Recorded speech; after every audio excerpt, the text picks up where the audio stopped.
जय श्री राम। नमस्कार, स्वागत है प्रिय दर्शकों। राहु का राशि परिवर्तन हुआ है। राहु अर्थात चमत्कारिक ग्रह, तत्काल रूप से फल देने वाले राहु का जब नाम सुनते हैं तो एक भय, एक विस्मय, एक रहस्य का अनुभव होता है।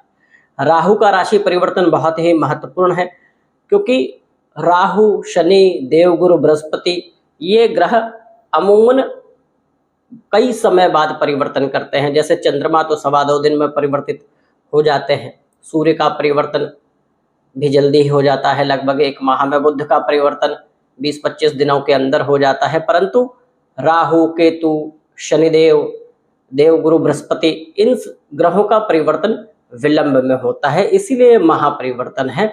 एवं राहु के परिवर्तन से बहुत तेजी से बदलाव होते हैं। आज की ये चर्चा अध्ययन होगा मीन राशि वाले जातकों पर ये राहु का राशि परिवर्तन किस प्रकार फलित होने वाला है। राहु आपकी ही राशि में थे। मीन राशि जल तत्व राशि होती है, देवगुरु बृहस्पति के प्रभाव वाली राशि होती है। मीन राशि वाले जातक उदार हृदय के होते हैं। जल तत्व राशि होने के कारण ऐसे व्यक्ति जल्दी ही दूसरों पर दया कर जाना, बहुत जल्दी दूसरों को क्षमा कर देना एवं देवगुरु बृहस्पति के प्रभाव में होने के कारण बुद्धिमान एवं धार्मिक प्रवृत्ति की ये राशि मानी गई है। प्रिय दर्शकों, यह जो राशि परिवर्तन हो रहा है, आपकी राशि में राहु थे, आपकी राशि से द्वादश भाव में राहु जाएंगे। द्वादश भाव में राहु का फल ठीक माना गया है। कारण क्या है, अब क्या क्या इसके फल होंगे, क्या क्या प्रभाव होगा, वो मैं बताऊंगा विस्तार से। अभी ये जान लीजिए कि द्वादश भाव में क्यों ठीक माना गया है, क्योंकि द्वादश भाव से राहु की जो दृष्टि होगी, सप्तम दृष्टि से षष्टम और नवम दृष्टि से अष्टम भाव को आपको देखेंगे। प्रिय दर्शकों, राहु को देवगुरु बृहस्पति की ही दृष्टि प्राप्त है, उसकी अपनी कोई दृष्टि नहीं है, परंतु पंचम, सप्तम और नवम दृष्टि से राहु देखते हैं। राहु अभी तक आपकी ही राशि में थे, तो ये जान लीजिए कि मीन राशि देवगुरु बृहस्पति की राशि और राहु राक्षस ग्रह, राक्षसी प्रवृत्ति, तामसी प्रवृत्ति। और जो संत होगा, जो देवगुरु बृहस्पति देवताओं के गुरु हैं, उसका आचरण आध्यात्मिक होगा। तो कभी भी देवता और राक्षस दोनों एक दूसरे के विरोधाभासी हैं। आपकी राशि में जब राहु थे अभी तक, तो निर्णय लेने की क्षमता को प्रभावित करना, धर्म और आध्यात्म से दूर ले जाना, कहीं ना कहीं अपने व्यक्तियों से छले जाना, आपके अपने लोग आपको कष्ट दें, ऐसी स्थिति उत्पन्न होना, राहु ऐसा कर रहे होंगे। आपके धर्म को क्षीण करना, ऐसी स्थिति राहु बना रहे होंगे। परंतु ये जो राशि परिवर्तन 18 मई को राहु का हुआ है, ये राशि परिवर्तन आपके लिए विशेष फलदायी हो सकता है। किन किन क्षेत्रों में जान लीजिए। राहु स्वर भानु नामक धनुष था। प्रिय दर्शकों, राहु देवताओं की पंक्ति में बैठकर अमृत पान करने वाला राक्षस, ऐसा धनुज, ऐसा राक्षस जिसने देवताओं को भी भ्रमित कर दिया। तो राहु बहुत बलवान ग्रह है।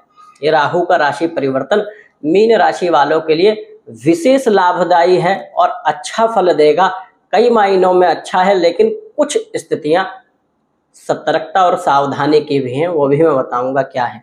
द्वादश भाव में जब राहु रहेगा तो शनि के घर में है, तो ये मान लीजिए कि अगर दैत्य दैत्य राक्षस प्रवृत्ति के दो लोग एक साथ हो तो दोनों कंफर्टेबल हो जाएंगे, दोनों एक दूसरे के साथ जो है उनका अच्छा जमेगा, बढ़िया रहेगा। तो देवगुरु बृहस्पति की राशि से निकलकर शनिदेव की राशि कुंभ राशि में राहु का जाना ठीक है, अच्छा है। अच्छा, यहाँ फल क्या देंगे? सबसे पहले तो यहाँ देखिए, सप्तम दृष्टि से षष्ठम भाव को राहु देखेंगे। छठे में राहु बैठना या राहु की दृष्टि अच्छी मानी गई है। प्रबल शत्रुहंता योग होता है, शत्रुओं पर विजय प्राप्त होगी। द्वादश का राहु आपके प्रतिद्वंदी, आपकी प्रतिस्पर्धा में आपको विजय प्राप्त करवाएगा। कॉम्पिटिटिव एग्जाम या किसी प्रतिस्पर्धी परीक्षा में आप हैं, वहां आप पास हो जाएंगे, वहां आपको उन्नति होगी। षष्ठम भाव पे राहु की दृष्टि के कारण शत्रु तो हतप्रद रहेंगे ही, शत्रुओं को आप परास्त करेंगे, आगे जाएंगे। इसके साथ रोग ऋण, अर्थात यदि कोई रोग है, कोई बीमारी है, उस पर भी विजय प्राप्त कर सकते हैं। और कर्जे को भी चुकाने की स्थिति सरल हो जाएगी, अर्थात आर्थिक स्थिति बढ़वाएंगे। द्वादश भाव के राहु शनि के घर में विराजमान होने के कारण विदेश गमन के योग बनना, विदेश से धन लाभ होना, द्वादश भाव से शयन सुख भी देखते हैं, अर्थात आपकी व्यवस्था, घर की व्यवस्था, पारिवारिक व्यवस्था, आपके रहने का आचरण, द्वादश भाव से व्यय की भी स्थिति देखते हैं। तो राहु द्वादश भाव में ऐसे व्यय करवाएंगे जिससे तात्कालिक लाभ हो। ये जान लीजिए, व्यय और लाभ एक दूसरे के पूरक हैं। जब हम कुछ कहीं खर्चा करते हैं तो हमें कहीं से आमदनी होती है, तो द्वादश भाव के राहु ऐसी स्थिति उत्पन्न करा सकते हैं या कहीं ऐसा खर्चा करवा सकते हैं जिससे आपको कई गुना लाभ मिल सके।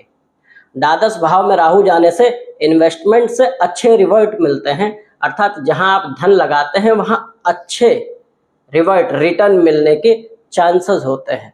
ऐसे योग हो सकते हैं कि आपने कोई व्यापार आरंभ किया या फिर कहीं आपने कोई धन लगाया, कोई नई इन्वेस्टमेंट करी, कोई आपने भवन ही समझ लीजिए खरीदा और वो भवन साल भर में उसकी कीमत बहुत ज़्यादा बढ़ गई। ऐसी स्थिति राहु करेंगे। ये परिवर्तन आपके लिए श्रेष्ठकारी रहने वाला है प्रिय मित्रों। मीन राशि वाले जातकों के लिए साथ में अष्टम पे राहु की दृष्टि होगी, तो अष्टम भाव गुप्त भाव है। ऐसे लोग अपनी प्लानिंग, आप ये जो समय आने वाला है, इन समय में आप ये भी देखेंगे कि आप अपनी प्लानिंग बहुत गुप्त तरीके से करते रहेंगे और धीरे धीरे वृद्धि के स्तर पे आगे जाएंगे, निरंतरता रहेगी और आकस्मिक धन लाभ के भी योग बन सकते हैं। ससुराल पक्ष से भी लाभ मिल सकता है। यहाँ सावधानी एक क्या रखनी है, ध्यान ये रखना है कि द्वादश भाव का राहु शनि के घर में जब बैठेगा तो कोई ऐसा नकारात्मक कार्य नहीं करना है जिससे आप किसी विवाद में, किसी कानूनी लफड़े में या किसी भी ऐसी स्थिति में फंसे जहां से आपको नुकसान हो। अर्थात ऐसा रिस्क मत लीजिए जिससे आपकी शारीरिक या व्यक्तिगत नुकसान आपका हो सके। मतलब विशेष रूप से विवाद की स्थिति, कानूनी लफड़े में किसी पड़ने की स्थिति से बचें। और राहु का द्वादश भाव में बैठना ये भी दर्शाता है कि आप ऐसे कोई नकारात्मक कृत्य ना करें जिससे आपके मान सम्मान पे बट्टा लगे, क्योंकि द्वादश भाव में राहु बैठने से आपके सम्मान को भी क्षति पहुंच सकती है। ये थोड़ी सी सावधानी रखनी है। अन्यथा अन्य क्षेत्रों में, रोग ऋण शत्रु के क्षेत्रों में अच्छा रहेगा। मानसिक स्थिति बड़ी स्पष्ट हो जाएगी। आपकी राशि से राहु चले जाएंगे तो विशेष रूप से सोचने समझने की शक्ति में सकारात्मक वृद्धि होगी।